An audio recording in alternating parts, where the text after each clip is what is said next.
Everything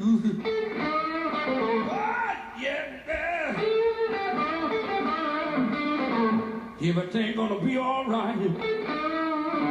Yeah, everything gonna be all right. See, this woman, she's living on a poor man pain.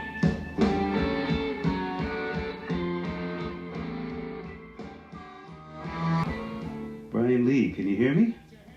Yes, I can. Okay, good. We can hear you loud and clear, man. Hey, ladies and gentlemen, I have on the line with me all the way from Louisiana, Mr. Bryan Lee. How's it going tonight, Bryan? Your fans out there are listening, ready to hear what you got to say. Yes, I know. I'm glad, I'm glad you called. Thank you so much.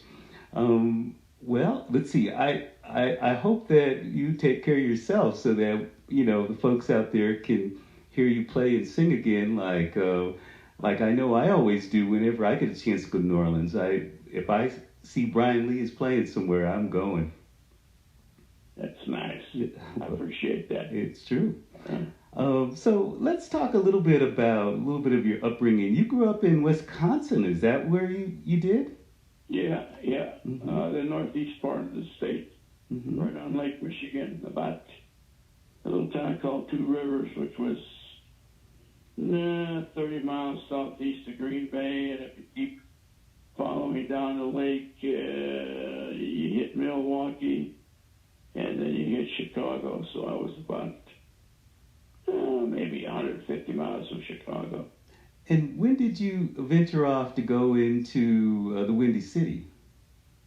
We were on our way to Ann Arbor, mm-hmm. and my harmonica player had been over there the night before. He told me, man, you got to call this guy, man. We can get a gig there, and we can play in Chicago. And I said, well, yeah. I mean, he said, well, we're driving to Ann Arbor. We got to go through Chicago to get there. You got to call him up. So I called him up, and this lady answers the phone, and it's the doctor's office. And I'm like, this is a little weird. So the guy gets on the phone and he goes, yeah, man, I'm a doctor, blah, blah, blah, blah, blah. But I run this club, so you guys want to play there tomorrow night? Your harp player was talking about you guys are driving to Ann Arbor.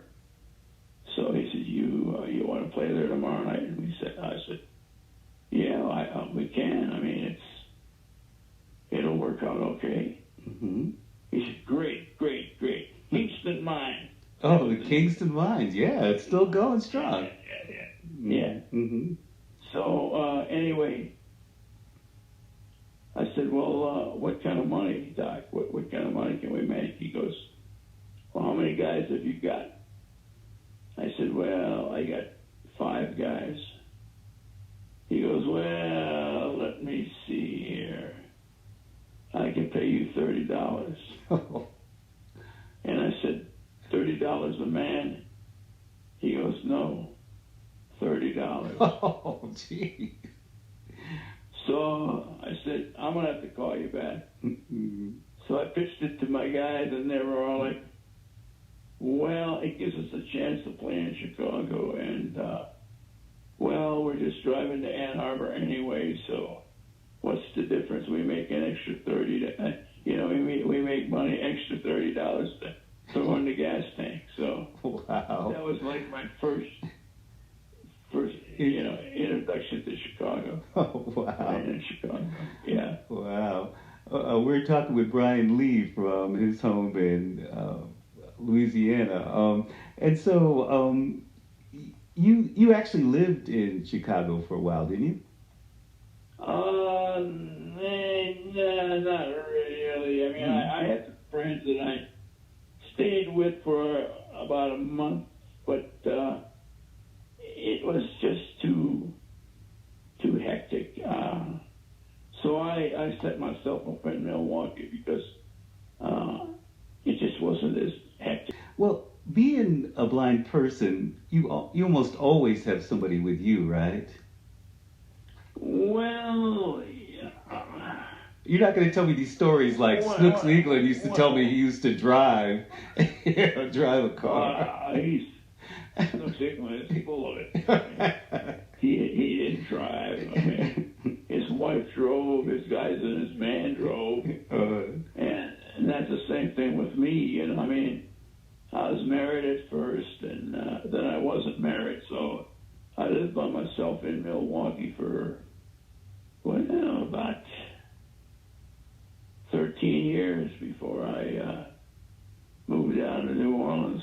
Mm-hmm. So at that time I was by myself, but I was a tough guy in those days. I was a tough guy with a cane. I knew where I had to go, and I took care of it. But I wouldn't have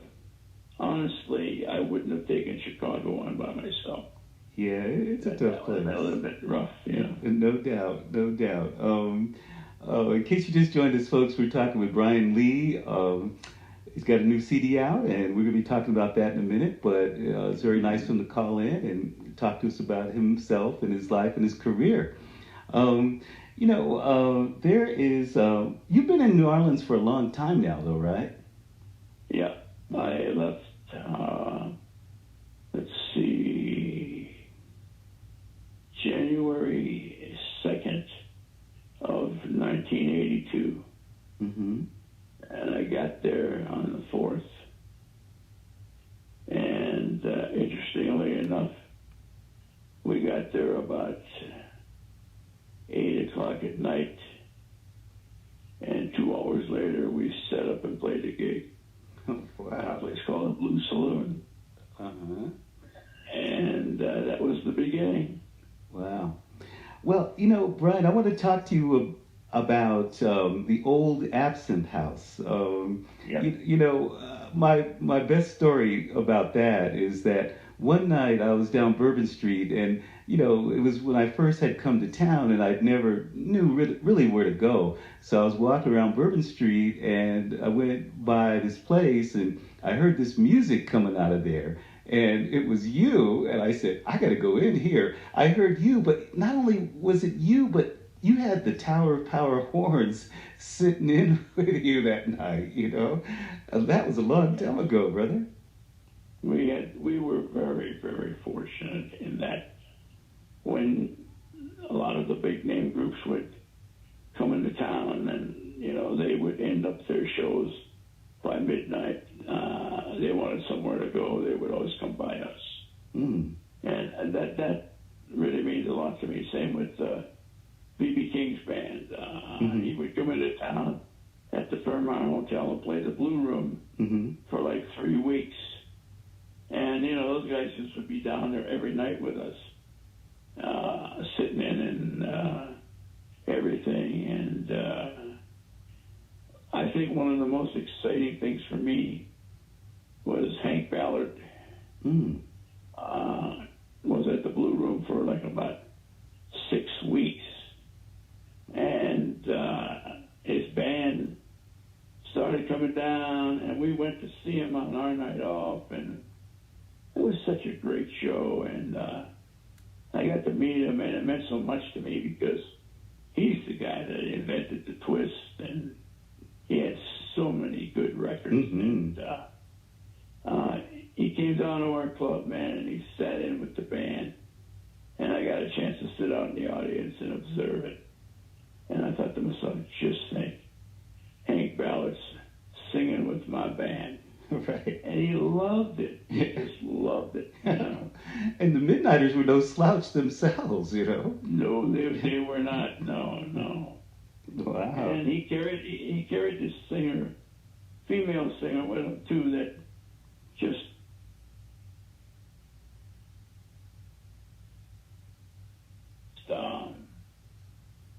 threw a little extra kind of thing into it. They called her Ani, the girl from the big city, and they would bring her on after they did their show. They would bring her on for about the last 20 minutes, and she would just tear it up. She was this white girl that could sing like Aretha Franklin. I mean, it was amazing. So she came down a couple of times and sat in with us too, and man, it was great. Wow. And the guitar player sat in, and the saxophone player sat in, and I think to me, of a lot of people that I love, Hank Ballard, that was quite a thrill. Same with the Johnny Otis show. Those guys came down. Johnny didn't, but his son Shuggy came down, and his son Nicky, who played his drums, came down, and the singers.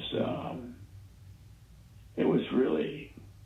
I always dug the Johnny Otis show. All those great tunes, right, from the past. It was a whole review. It was like one of those old time review shows. And his son is still around. He's come back. Shuggy's come back. Yeah. So, listen, I want to ask you, now that I know who some of your inspirations are, and I can tell from, like, when I look at your albums, the ones that you don't write are people that you might care a lot about. But what was the story on that place, the old Absinthe House? What was the story there? Because I know about the history of absinthe as a liquor, but, it was just a club that they just had good music in there.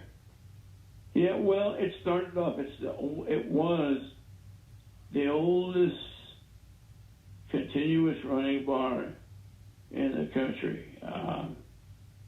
They opened their doors in 1806, and they ran continuously. They never shut down. So when we were in there, it had been running for a long time. And I mean, it had some problems. It had some problems with the roof, and it needed to have some work on it. But somehow, man, they just kept it open. And there was a theater group that had been in there for years, and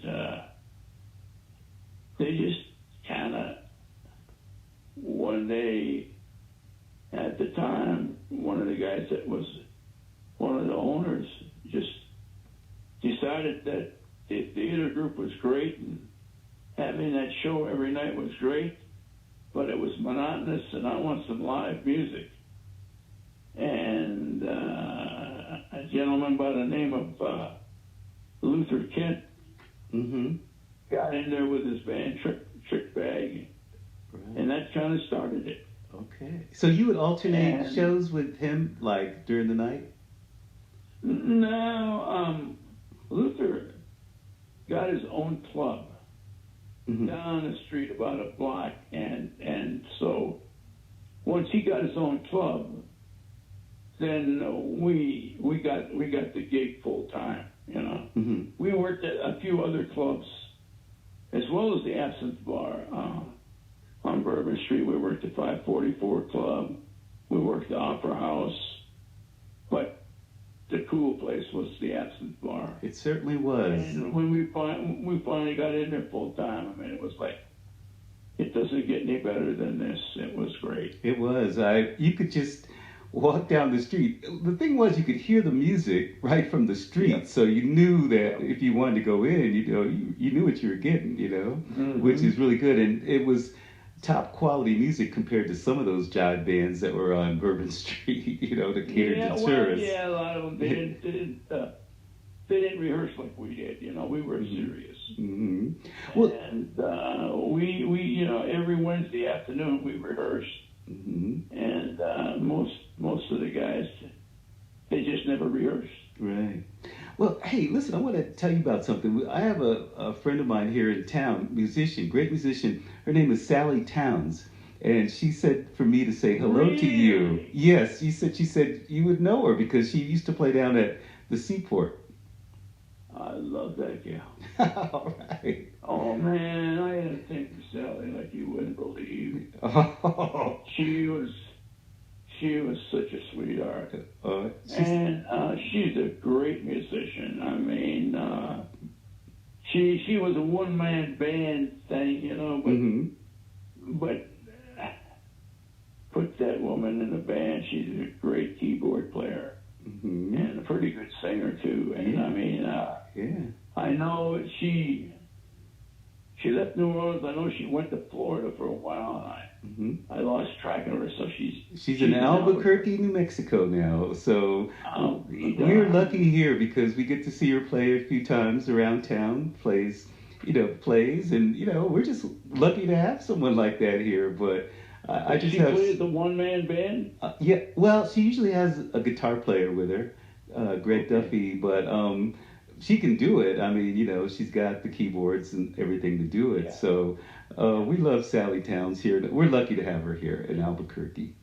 She's a good lady. We're talking to Mr. Bryan Lee from Irrelevant Records, his new CD, and I wanted to talk to him for a long time on the radio anyway, but it was a great occasion when I heard from one of his media people, Frank Rozak, and he said if I would like to do an interview with him, to contact him, and so it worked out. So we're going to end it pretty soon, but before we go, I want to hear about the new CD. Tell me a little bit about it, because it's a little different, than what you've been doing, but it's still the blues. It is different than the typical Bryan Lee CD. I'll tell you what, I'm a Christian person, and I always wanted to give back to the good Lord for the talent and all the blessings that He's given me in my life. And I started this album in 2011 over in Norway. And the last two cuts on the CD were the two cuts that we recorded in Norway. And the Adam Douglas group, which was the group that recorded with me, we wanted to do this album, but we just never could get a time where they weren't busy. They're busy. I'm not busy, but they're busy. So, too bad, or vice versa. They're not busy. I'm busy. So it went on till 2017. And 2017, it was like I'd had some serious health problems. And I thought, well, I'm still here, but what happens if I don't make it? I'll never finish that project. I got to finish that project. So I happened to be hanging out in Sarasota, Florida, and some friends of mine called the Jimmies were down for a deal through Florida. And I sat in with them, and we just had a wonderful time. And they had a 3-piece horn section. They were like a 7-piece band.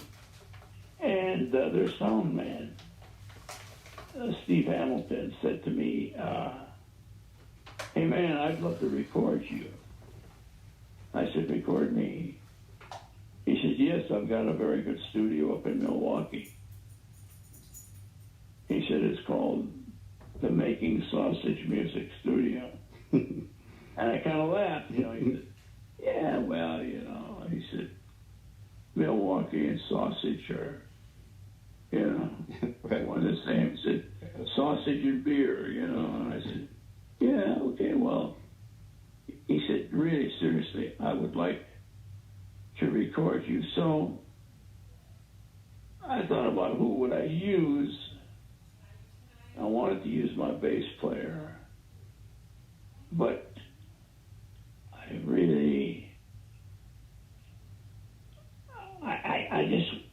I wanted to use Jimmy Bagley on the keys, and I had the opportunity to use Matt Lieben to play drums, and his dad, Jim Lieben, is a very great harmonica player and singer. He had a band called Short Stuff. And when I first met Matt, I think he was about 8 years old, and I got a kick out of how he was so into the music. And, here he is now. He's in his 40s, and he's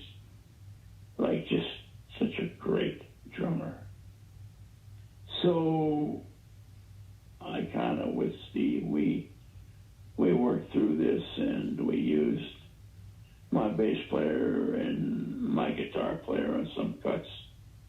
Matt did all the drumming. We used another bass player by the name of David Kasich that I used to work with years ago, because my bass player Jack couldn't make it back for the second segment of it. So, but it was okay because David is a good player, and we just kind of, we got it together. And then when we were mixing on Sanctuary, the title tune, my guitar player had done some slide, and it just needed to be more than what he did. And Steve said, I think Greg Koch is in town.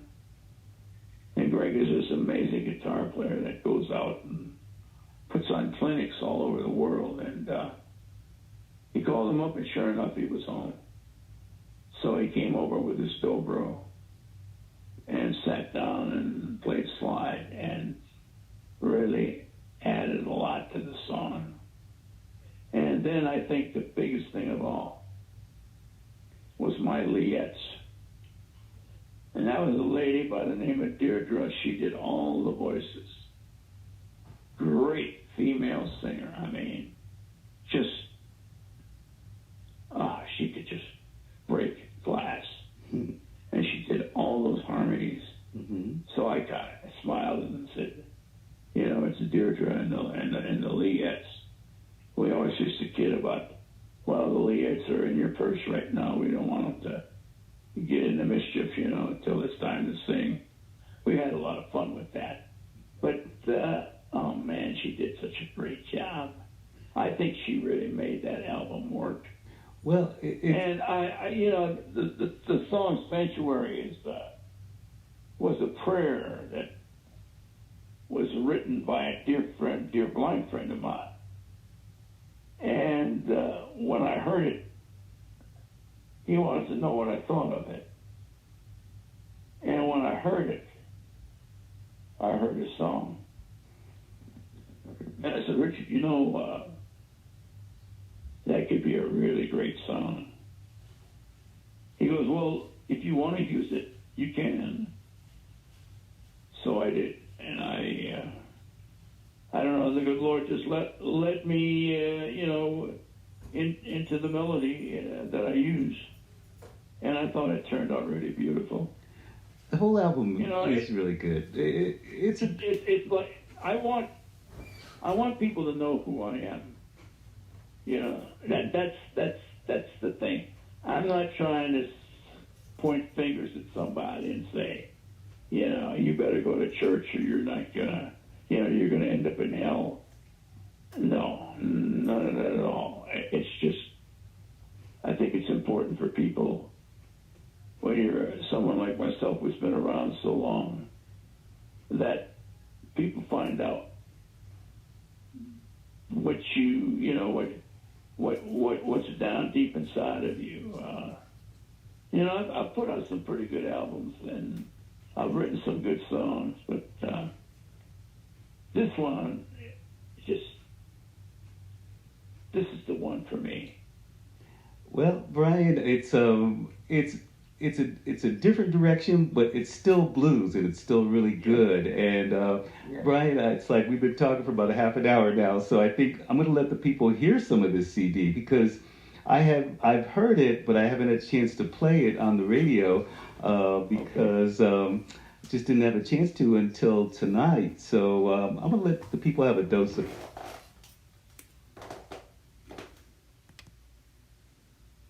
it right now. Terrific. And we'll be playing it more in the future as well. And I appreciate, you and, your people for getting it to me so I can play it. And I hope to see you. I'm going to be down in New Orleans for 10 days next year for Jazz Fest. So I hope you're playing sometime. You never know, we might run into each other. I'm going to call you up if I'm in town. Okay. And like we were talking the other night about maybe trying to get me to Albuquerque. He had a couple guys to play with me, and I could send him some of my music, and that's what I've been doing on some of these little road things that I've been doing. I've been taking my band in some of them, but some of them I just go. Me and my drummer, we go, and we pick up a couple other guys, and we'd love to have you in town, man. We'd love to have you in town. And if we can make it happen, we're gonna do it. Yeah, maybe I'd run into Sally. That would be fun. Yeah, she could do the keyboards for you, right there. Yeah. All right. Well, listen, Bryan, thanks again for taking the time out tonight for talking to us and the audience out there. I really appreciate it. I know that, it takes a lot out of you, and I appreciate it, but we'll have it for history, Yeah. All right. Well, I love to talk about the music, It's like people want to know who you are. They want to know why you do what you do. It's just a young white kid just loving black music and just not. I used to get the thing, wow, man, how can you play this stuff?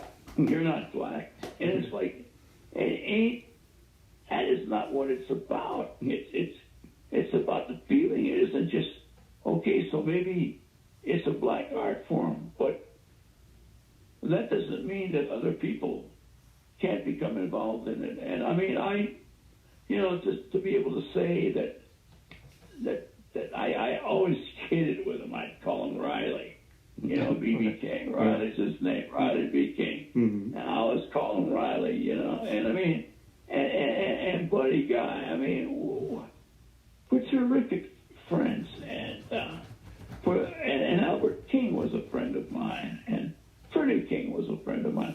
They all respected me for what I did. Muddy Waters told me one time I had opened the show for him in Milwaukee at Summerfest, and him and his wife were in the green room after their show, and I just wanted to go in and say hey, that it was a great show and everything. And they're sitting there drinking some champagne, and I said, Muddy, it's such an honor to be in the presence of a living legend. And he set his champagne down. He come over to me and he gives me this big hug. And he says, Bryan, my friend, one day you will be a living legend. Man, I went home and I cried. You know what I mean? It's like, wow. You can't get a better endorsement than that, I'll tell you. I mean, this black man didn't have to give me the time of day, Mm-hmm. But it's not about. See, that's. I guess that's where I can say that I have an advantage, being blind, because I see beauty. I see people's souls, Mm-hmm. Color doesn't matter to me, Mm-hmm. And that's why I had to make this album, to thank the good Lord for giving me the realization of just understanding. I mean, if you have a choice of insight or eyesight, you're going to take the insight every time. Wow, that's deep, man. Listen, Bryan, we got to go because I got to play some of this music now. So thanks again for calling, man. Take care of yourself, and we'll see you on down the line, okay? Yes, we will, my friend. Thanks for calling, bro. God bless you. Bye-bye. God bless you. Bye-bye. All right, Bryan Lee. He's a trip, I'll tell you. If you ever get a chance to see him live, certainly do it because he is just a monster. And that's kind of why I'd like to have him on tonight, because he is a monster. So let's hear something. Oh, I got to do a brief announcement, and then let's see. We're going to play something from Bryan Lee's album, and the first song we're going to hear is called Jesus Gave Me the Blues.